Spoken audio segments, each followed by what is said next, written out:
মৰমৰ ছাত্ৰ ছাত্ৰীসকল এছকে টিউটৰিয়েল লৈ মই সুমিত চক্ৰৱৰ্তী তোমালোকক সকলোকে স্বাগতম জনাইছোঁ। আজি আগৰ ভিডিঅ'টো আমি কণ্টিনিউ কৰিম।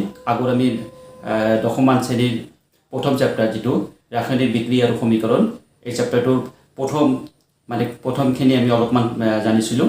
আজি আমি নেক্সট বুজিম ৰাসায়নিক বিক্ৰিয়া কেনেকৈ লিখিব লাগে আৰু তাক কেনেকৈ সন্তুলিত কৰিব লাগে। খুব সহজভাৱে আমি এই কথাখিনি বুজি লওঁ। যোৱা ক্লাছত ৰাসায়নিক বিক্ৰিয়া আৰু সমীকৰণ এই পাঠটো আৰম্ভ কৰিছিলোঁ আৰু তাত দেখিছিলোঁ ৰাসায়নিক পৰিৱৰ্তন। কোনবিলাক পৰিৱৰ্তনক ৰাসায়নিক পৰিৱৰ্তন বুলি কয়? যে ৰাসায়নিক পৰিৱৰ্তন হ'ল ইৰিভাৰ্চিবল, মানে অপৰিৱৰ্তনীয়। কোনো ভৌতিক প্ৰচেষ্টাৰে ভৌতিকভাৱে কোনো ৰাসায়নিক পৰিৱৰ্তনক আগৰ অৱস্থালৈ বা আগৰ পদাৰ্থলৈ পৰিণত কৰিব বা ঘূৰাই আনিব নোৱাৰি। আৰু ৰাসায়নিক পৰিৱৰ্তনৰ লগত সদায় নতুন পদাৰ্থৰ সৃষ্টি হয়।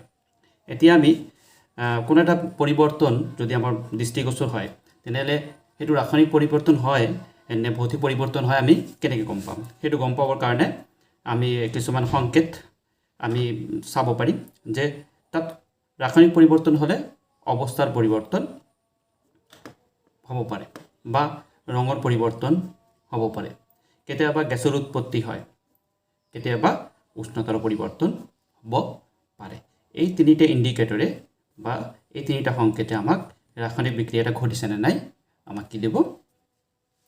বুজাই দিব। লাষ্ট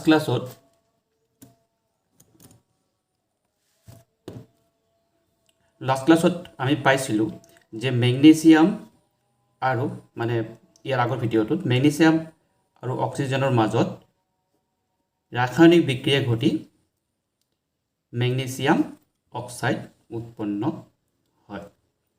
এইখিনি আমি লাষ্ট ভিডিঅ'ত বা আগৰ আমি পাৰ্ট 1ত পাইছিলোঁ। এতিয়া এই ঘটনাটো আমি সৰুকৈ লিখিব পাৰোঁ নে নাই? ঠিক আছে, সৰুকৈ লিখাৰ কিবা ব্যৱস্থা আছে নে নাই? যদি প্ৰশ্নৰ উত্তৰ দিলে আছে কি নাই, যে উত্তৰ হ'ব আছে। কেনেকৈ আছে? শব্দ সমীকৰণ। এই শব্দ সমীকৰণটো কি? শব্দ সমীকৰণটো হ'ল এই যে বাক্যফাকিক আমি কি কৰিব পাৰোঁ? সমীকৰণ আকাৰত শব্দৰে লিখিব পাৰোঁ। কেনেকৈ লিখিম? যে লিখিম কাৰ মাজত বিক্ৰিয়া হৈছে? মেগনেছিয়াম আৰু অক্সিজেনৰ মাজত বিক্ৰিয়া হৈছে। এতিয়া বিক্ৰিয়া হ'লে বিক্ৰিয়াটোক আমি প্লাছ চাইনেৰে বুজাম। প্লাছ কি বুজাব? যে ৰাসায়নিক বিক্ৰিয়া ঘটিছে। কাৰ মাজত? মেগনেছিয়াম আৰু অক্সিজেনৰ মাজত। এতিয়া এই কাৰ চিহ্নডালে কি বুজাব? যে এই দুটাৰ মাজত বিক্ৰিয়া ঘটি কি পদাৰ্থৰ উৎপন্ন হ'ল। এই ক্ষেত্ৰত আমাৰ এই প্ৰথম উদাহৰণত কি আছিল? এটাই পদাৰ্থ উৎপন্ন হৈছে, সেইটো হ'ল মেগনেছিয়াম অক্সাইড। ঠিক আছে, ইয়াতে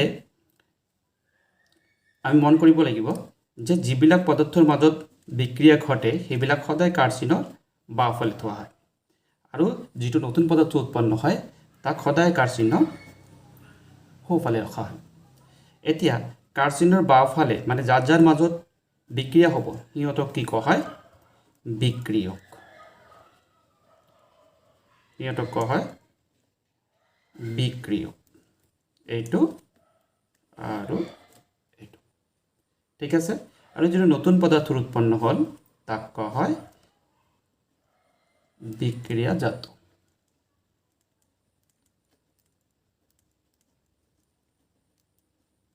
ঠিক আছে, তো এই যে মেগনেছিয়াম প্লাছ অক্সিজেন কাৰ চিহ্ন দিলোঁ মেগনেছিয়াম অক্সাইড, এইখিনি কি বুজাই দিলে? যে মেগনেছিয়াম আৰু অক্সিজেনৰ মাজত বিক্ৰিয়া ঘটি মেগনেছিয়াম অক্সাইড উৎপন্ন হয়। বিক্ৰিয়া মানে এই ক্ষেত্ৰত এইটো ৰাসায়নিকটো উজ্জ্বল হৈছে, এতিয়া ৰাসায়নিক বিক্ৰিয়া ঘটি ক'ব লাগিব। আৰু বিক্ৰিয়া বুলি লিখিলেও কোনো ভুল নাই, এইটো বিক্ৰিয়া মানে ৰাসায়নিক বিক্ৰিয়া হৈছে এই ক্ষেত্ৰত। তেনে ঠিক আছে, এতিয়া আমাৰ কি প্ৰশ্ন হ'ব পাৰে? যে বিক্ৰিয়ক কোনবিলাকক বিক্ৰিয়ক বুলি কোৱা হয় আৰু কোনবিলাকক বিক্ৰিয়াজাত বুলি কোৱা হয় ৰাসায়নিক এটা সমীকৰণত। এইখিনিলৈকে আমি বুজি পাইছোঁ। ঠিক আছে, এতিয়া আমি নেক্সট চাম যে ইয়াক আৰু সৰুকৈ বা ব্যৱহাৰযোগ্য কৰি তুলিব।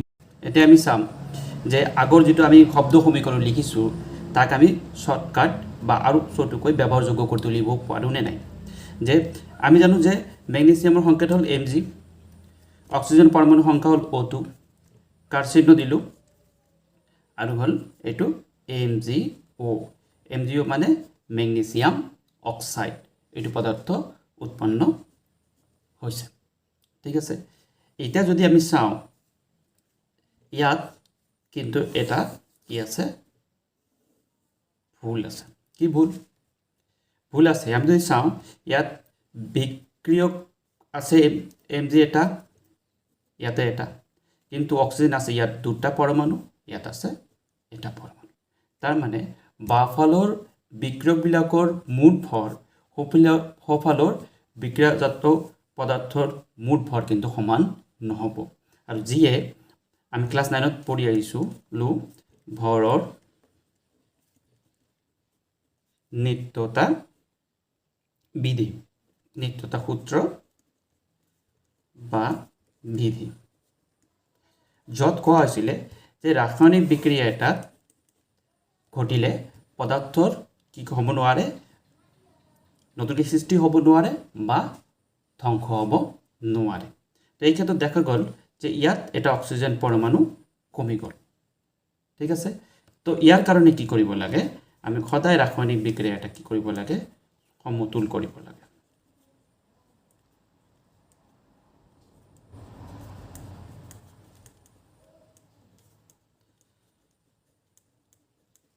ঠিক আছে সমতুল কৰিলে কি হয় যে বাফালে বিক্ৰিয়ক পদাৰ্থৰ মুঠ পৰমাণুৰ সংখ্যা আৰু সোঁফালৰ বিক্ৰিয়ক পদাৰ্থৰ মুঠ পৰমাণুৰ সংখ্যা যিবিলাক পৰমাণু ইয়াত ইনভলভ হৈ আছে ব্যৱহাৰ হৈ আছে তাতে মুঠ পৰমাণুৰ সংখ্যা কি থাকিব লাগে সমান থাকিব লাগে আৰু আমি সমতুল কেনেকৈ কৰিম তাত প্ৰচেছ এটা আছে প্ৰচেছটো আমি এতিয়া আলোচনা কৰিম এতিয়া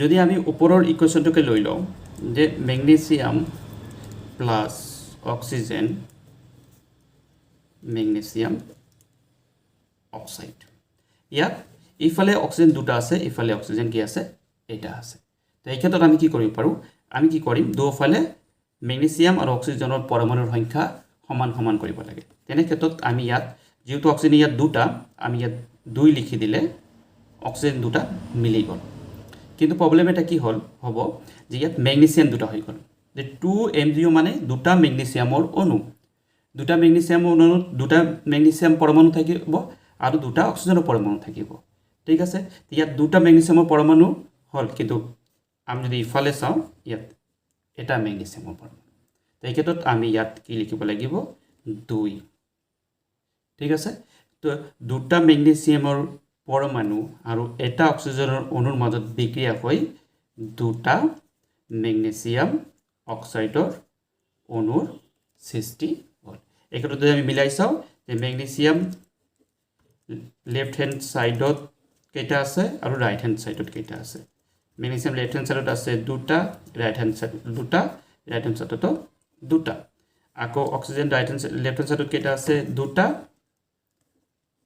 আৰু অক্সিজেন এইফালেও আছে দুটা গতিকে ইয়ে ভৰৰ নিত্যতা সূত্ৰ বা বিধি কি কৰিলে ভৰৰ নিত্যতা সূত্ৰ বা বিধি কি কৰিলে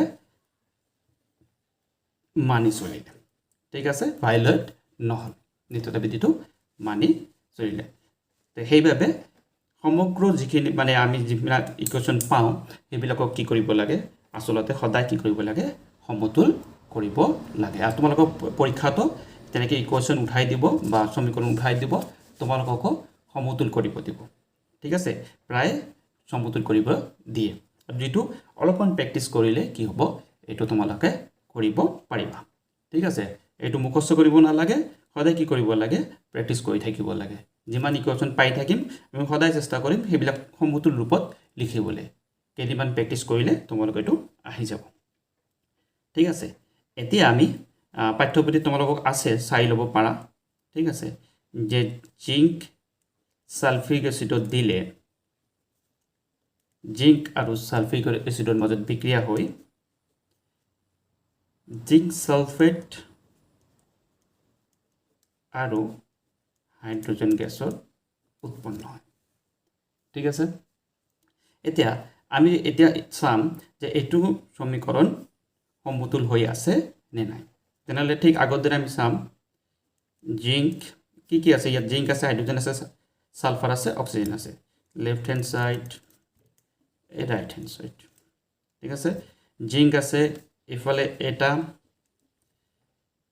রাইট সাইডেটো এটা হাইড্রোজেন আছে লেফট সাইডত দুটা রাইট সাইডতো দুটা তাৰপিছত সালফাৰ আছে ইফালে এটা ইফালেও এটা আৰু অক্সিজেন আছে ইফালে চাৰিটা ইফালেও চাৰিটা গতিকে অলৰেডি এই ইকুৱেশ্যনটো কি হৈছে সমতুল হৈ আছে মই আৰু এবাৰ কৈ দিছোঁ চাই লওক আৰু এবাৰ যে জিংক প্লাছ সালফ্ৰিক এসিড H2SO4 মানে সালফিউৰিক এসিড জিংক সালফেট বিক্ৰিয়াৰ মাজত বিক্ৰিয়া ঘটি গিয়া জিংক সালফেট উৎপন্ন হয় আৰু লগতে হাইড্ৰোজেন গেছৰ উৎপন্ন হয় এতিয়া আমি এটো সমতুল হৈ আছে নে নাই বা সমতুল কৰাৰ আগত আমি মিলাই চাব লাগে লেফট হ্যান্ড সাইড আৰু ৰাইট হ্যান্ড সাইড মানে বিক্ৰিয়ক আৰু বিক্ৰিয়াজাত এইবিলাক সব ফালে পৰমাণু সংখ্যাবিলাক সমান আছে না ইয়াত কি পৰমাণু আছে জিংক আছে হাইড্ৰোজেন আছে সালফাৰ আছে অক্সিজেন আছে আমি তেনেকৈ লিখি ললো zinc hydrogen sulphur oxygen left hand সাইডত জিংক এটা আছে এটা ৰাইট হ্যান্ড সাইডত এটা হাইড্ৰোজেন লেফট হ্যান্ড সাইডত কেটা আছে দুটা রাইট হ্যান্ড সাইডত কি আছে দুটা সালফার কি আছে লেফট হ্যান্ড সাইডত এটা রাইট হ্যান্ড সাইডত এটা অক্সিজেন লেফট হ্যান্ড সাইডত এটা রাইট হ্যান্ড সাইডতো সরি অক্সিজেন লেফট হ্যান্ড সাইডত চাৰিটা আৰু ৰাইট হ্যান্ড সাইডতো চাৰিটা হৈ আছে গতিকে এই ক্ষেত্ৰত কি হ'ব এই ইকুৱেশ্যনটো কি হৈ আছে সমতুল হৈ আছে ঠিক আছে তো ইয়াত আৰু পুনৰাই সমতুল কৰিবলৈ দৰকাৰ নাই এতিয়া আমি এইটো সমীকৰণ সমতুল কৰিবলৈ চেষ্টা কৰোঁ ইয়াত চাওঁ যে আইৰণ আৰু পানীৰ মাজত বিক্ৰিয়া হৈ Fe3O4 আৰু হাইড্ৰোজেন গেছৰ উৎপন্ন হৈছে এটা এটা বিক্ৰিয়া এতিয়া এই বিক্ৰিয়াটো বাওফালে কিমানটা পৰমাণু আছে আৰু সোঁফালে কিমানটা পৰমাণু আছে আমি মিলাই চাম তেনেহ'লে চাওঁ left hand side right hand side পৰমাণু কি আছে আইৰণ হাইড্ৰোজেন অক্সিজেন ঠিক আছে লেফট হ্যান্ড সাইডত আইৰণ আছে এটা ৰাইট হ্যান্ড সাইডত আছে তিনিটা হাইড্ৰোজেন লেফট হ্যান্ড সাইডত আছে দুটা ৰাইট হ্যান্ড সাইডত আছে দুটা অক্সিজেন লেফট হ্যান্ড সাইডত আছে চাৰিটা সৰি এটা লেফট হ্যান্ড সাইডত আছে চাৰিটা ঠিক আছে এতিয়া ইয়াৰ পৰা ডাইৰেক্টলি আমি গম পাই গৈছোঁ যে এইটো সমতুল কৰি থোৱা নাই বা সমতুল সমীকৰণ নহয় ইয়াক আমি কেনেকৈ সমতুল কৰিব পাৰোঁ সেইটো আমি চাই লওঁ ঠিক আছে এতিয়া আমি চাম আৰু এবাৰ লিখি লৈছোঁ Fe plus H2O Fe3O4 ferrous 2 প্ৰথমে আমি যেহেতু অক্সিজেন ইফালে বেছি আছে অক্সিজেনটোক আমি কি কৰিম সমতুল কৰিবলৈ চেষ্টা কৰিম ইয়াত চাৰিটা আছে ইয়াত এটা আছে গতিকে ইয়াত আমি 4 লিখি দিলোঁ ঠিক আছে অক্সিজেনৰ 4 লিখাৰ লগে লগে ইয়াত হাইড্ৰোজেন হৈ গ'ল 8টা 4 × 2 মানে দুটা পৰমাণু লগত এটো 4 8টা ইয়াত আছে দুটা গতিকে ইয়াত আমি কি দিম 4 দি লিখি দিলোঁ তাহলে 4 দুগুণ 8টা হৈ গ'ল ঠিক আছে অক্সিজেন আৰু হাইড্ৰোজেন মিলি গ'ল ঠিক আছে ইয়াত আছে আইৰণ 3টা আইৰণ পৰমাণু আছে 3টা ইয়াতে তেনেহ'লে আমি কি দিছোঁ 3 দি দিছোঁ ইয়াত যদি এতিয়া আমি মিলাই চাওঁ যে লেফট হ্যান্ড সাইড আৰু রাইট হ্যান্ড সাইড যদি মিলাই চাওঁ তেনেহ'লে আমি দেখা পাম তো আকৌ লিখো আইৰণ হাইড্ৰোজেন অক্সিজেন আইৰণ